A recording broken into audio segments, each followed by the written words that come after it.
Hello everyone, it's Dr. Sam. I'd like to welcome you to my EyeClarity podcast. This is a show that offers cutting-edge information on how to improve your vision and overall wellness through holistic methods. I so appreciate you spending part of your day with me. If you have questions, you can send them to hello@drsamberne.com. Now, to the latest EyeClarity episode.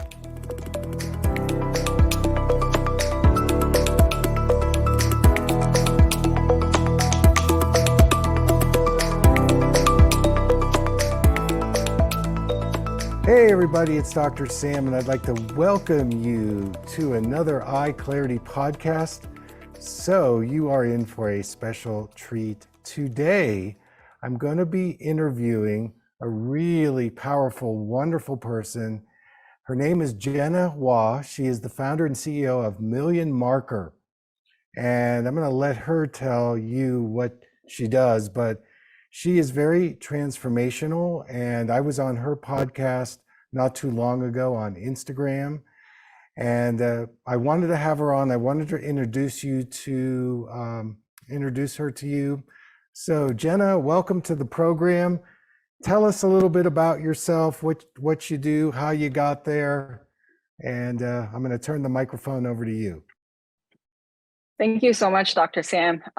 It's a pleasure to interview you and learning from you. I'm extremely honored to be on your podcast. One of my biggest goals, at least one of the mission for Million Marker, is to disseminate information and get the public educated about environmental exposures. So a little bit about my background. As Dr. Sam mentioned, I am the founder and CEO of Million Marker. At Million Marker, we offer direct-to-consumer endocrine-disrupting chemical environmental exposure testing, allowing people to understand their exposures and do something about it. How I came to founding Million Marker, there's a long history. A little bit of my background: I studied nutrition and environmental health during undergrad and graduate school. I was getting really frustrated that we don't really have a personalized way to understand our own exposures. One of the things is that your environmental exposures actually accounts for more than 70% of your chronic disease risk. One of the quote that we learned is, genetic loads the gun, but environment pulls the trigger. So your environment is extremely important in terms of your chronic disease development, your well-being. And there isn't really a personalized way for people to understand that. So professionally, that's what I ran into during my research. So I really want to create a tool for people to understand, what's going on inside of us. Because, given you and I have the same exposure, because we have different genes, we would respond very differently. And there's no way of knowing that. And personally, I had a lot of fertility struggles myself. And then a lot of the chemical we test today, we call them hormone-disrupting chemicals, which we can go into later.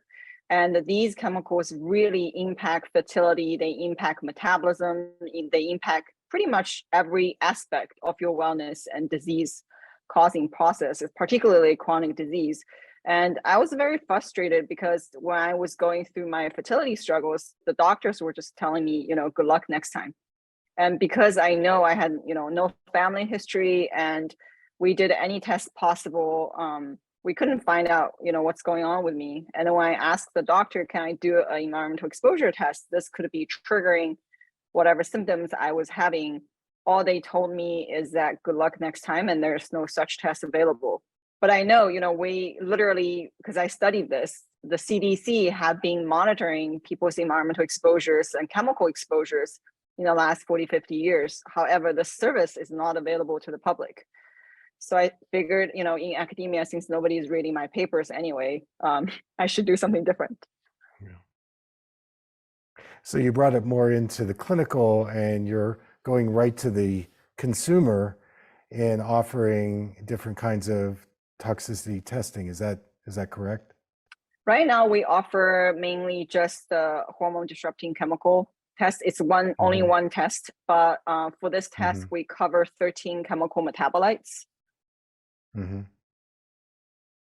And so when a person gets the results, then what's the call to action? Are you able to support them in navigating the Yes, detoxification process? that's our Okay. goal. Compared to a Mm, lot of the direct-to-consumer tests, which you just get a lab report, just some numbers, we sure. really want to make sure that our test is actionable.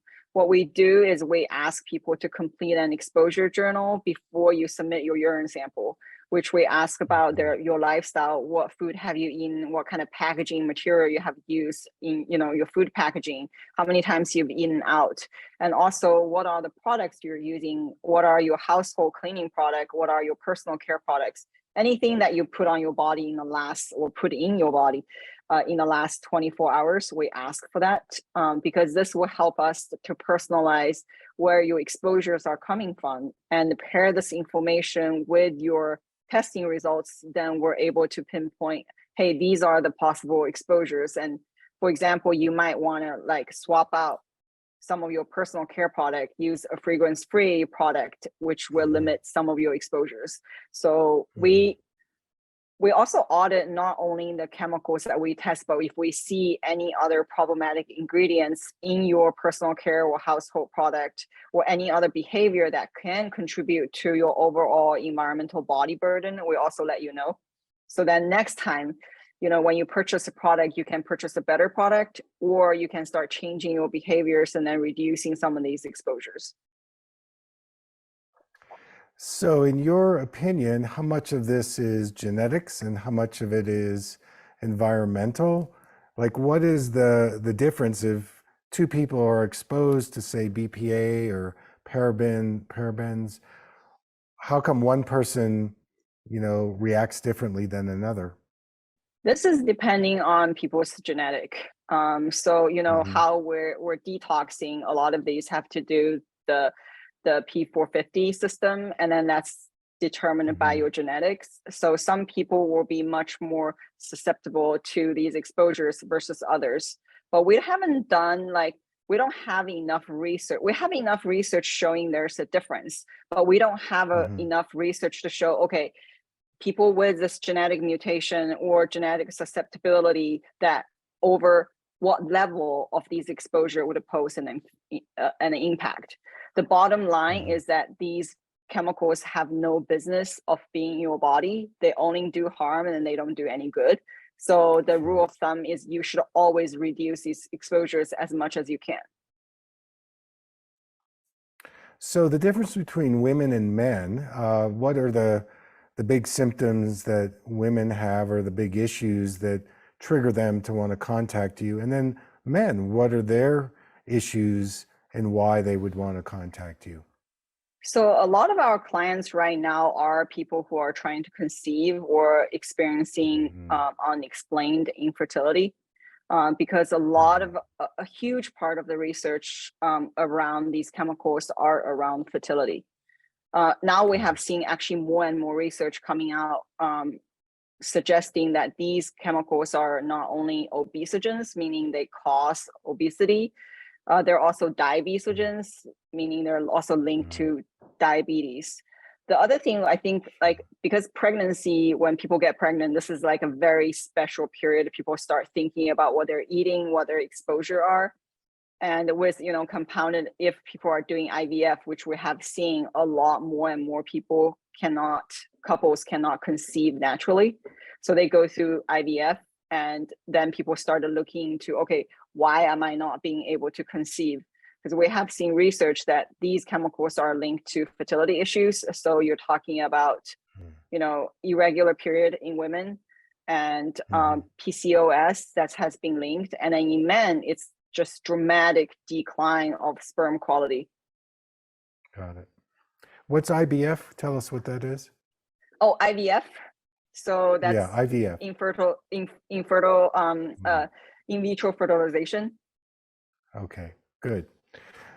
So, what should be what should people be aware of in terms of the kind of products they use? This is good for education, being proactive. Yep. The biggest one, I think, like if you put in a big category, plastic would be number one. I know we have this really complicated relationship with plastic, but I think people need to be more aware, especially if you're using, plastic Tupperware to store your food or drink your water. Please ditch that and never ever microwave plastic, because a lot of these chemicals that we are testing are present in plastic.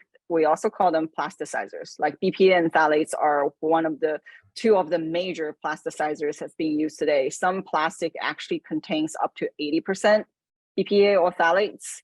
And then, we can go into a little bit about BPA and phthalates. So BPA is pretty much the poster child of environmental chemicals. It actually mimics your estrogen, and phthalates blocks testosterone. So, that's why we call them hormone disruptors. So they mess with your hormone. And for anyone, who don't really know what hormones functions are, they're literally like your body signaling system. Everything, every bodily function is controlled by these hormones, and they act in like such tiny amount. We're talking about, one drop of water in like 25 sized Olympic swimming pool. That's how much it required to, cause an impact. And they work, hormone works in this kind of like a lock and key. And they have to match, and they work kind of, your whole body kind of work as a symphony. So you don't want your key to be out of sync.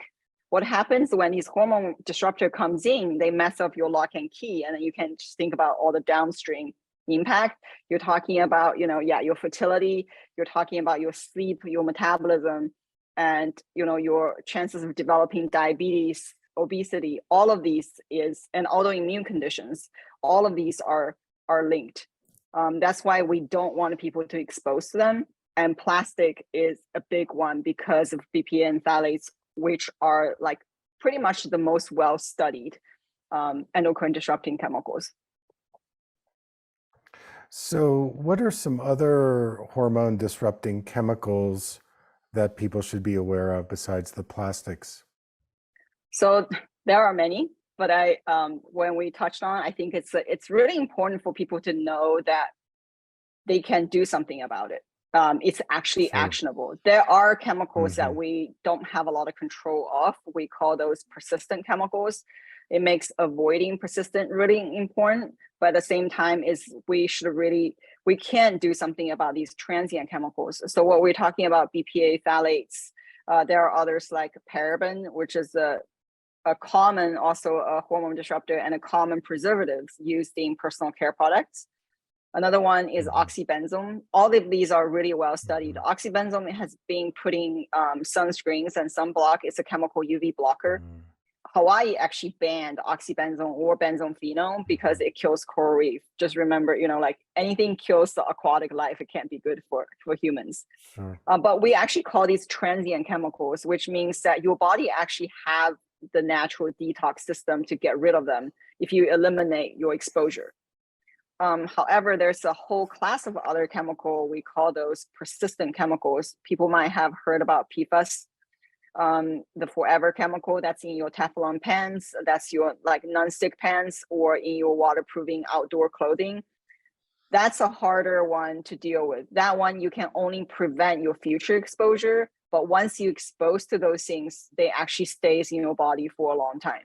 So you can't get rid of them. Like, if you screen if you test your blood and my blood today, both of us will still have DDT showing up. DDT is a pesticide that has been banned for more than 30 years, but because it's persistent, it just lives in your body. So you basically just don't want your body burden load to keep growing.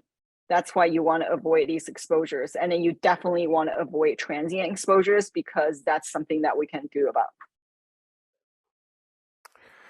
Yeah, I mean, I think of so many people who I deal with that have autoimmune disease, and the inflammation is off the charts.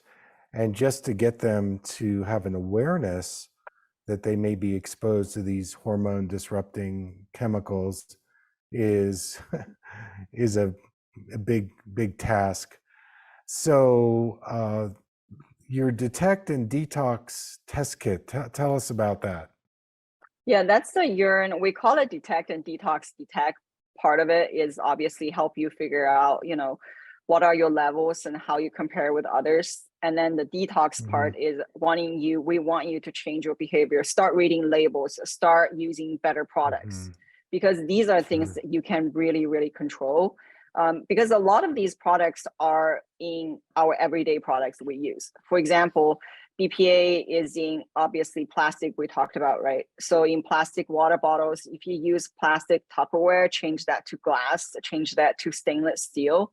And also never ever touch receipt, your grocery store receipt, your gas station receipt, get that emailed to you, because the coding of that receipt actually expose you to BPA. And also canned food and canned drinks. Canned food now you can kind of see like a BPA free on your can, but drinks is something that people don't really think about. If you drink a ton of like carbonated water or beer from that can, you will get that exposure. And what's more is that even though BPA has been banned in baby bottles and some of the other products, manufacturers started using BPA alternatives. So you could get BPS, BPF. They can literally swap a letter, change it from BPA all the way to BPZ, and it would have the same impact if it's not more. So this makes avoidance really important. So if you can, use your glass water bottle, use your ceramic cup, stay away from anything plastic and never ever microwave, and stay away from canned food if you can. So that's BPA.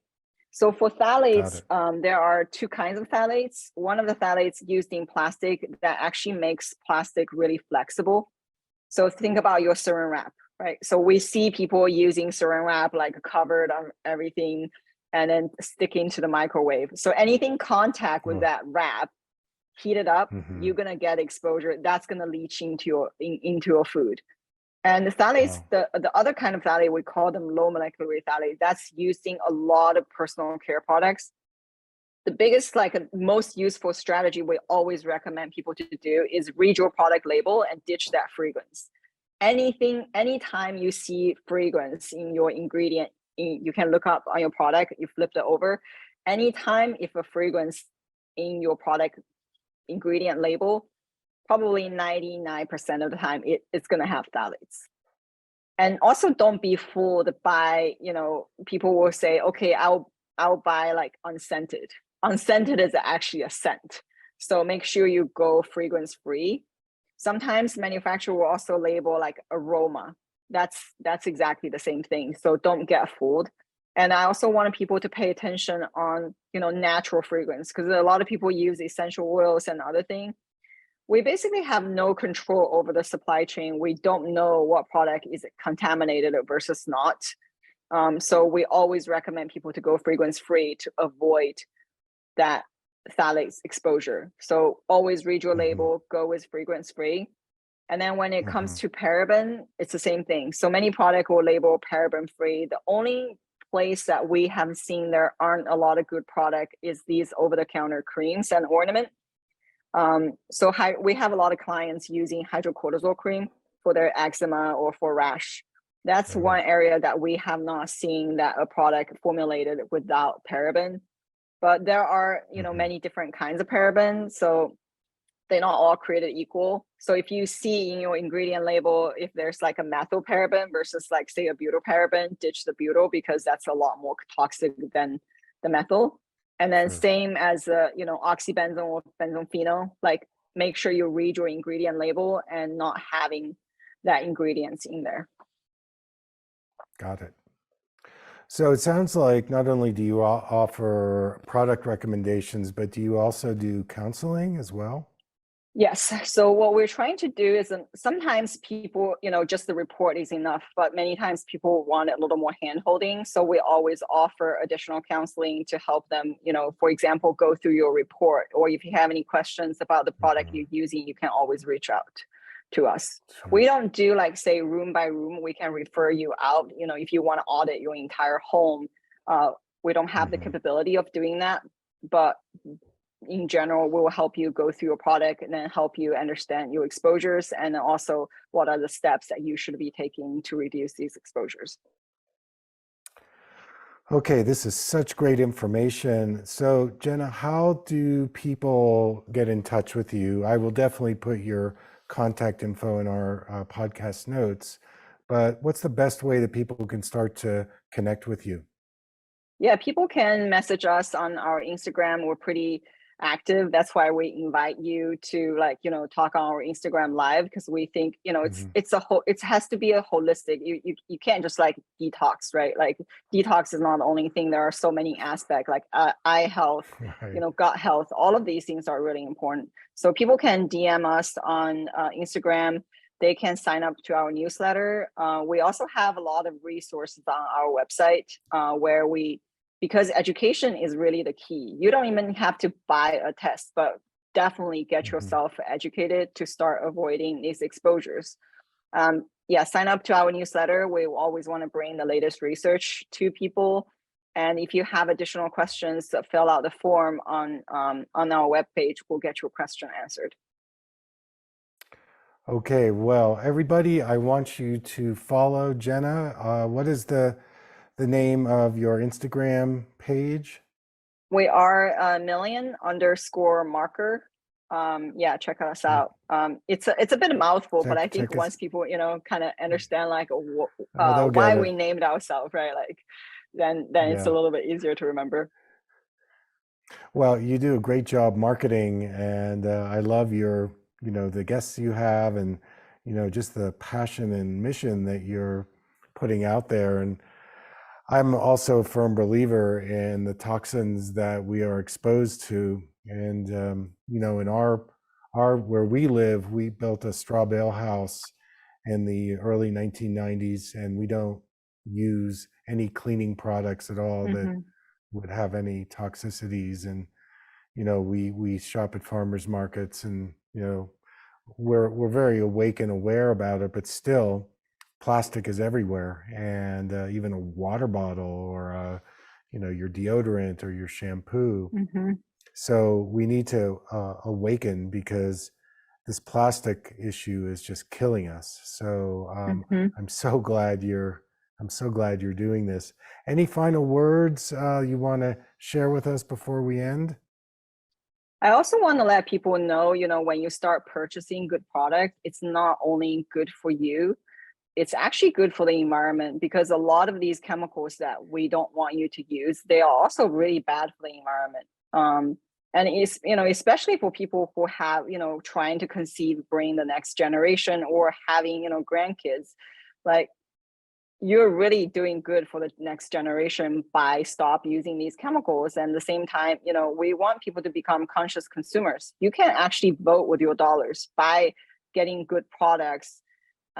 You're also sending a signal to the manufacturer and to the policymakers that, hey, we actually want safer chemical policy. We want a better product. Because ultimately, I kind of feel that I wish we don't exist, that we don't really need to make this product. This really shouldn't be the burden of the consumers. Like when a product is being sold in the market, it should be safe. And yet, like, we have to be worried because right now we don't have a lot of safe product. So true. And so, what value you're creating for humanity. So, I want to thank you so much for sharing your expertise with us. And I know we'll get together again. Keep up the wonderful work, and I'll see you down the road. Thank you so much for having me. You bet.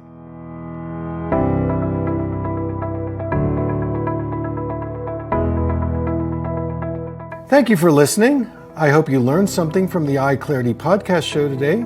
If you enjoyed the episode, make sure to subscribe on iTunes or Spotify and leave a review. See you here next time.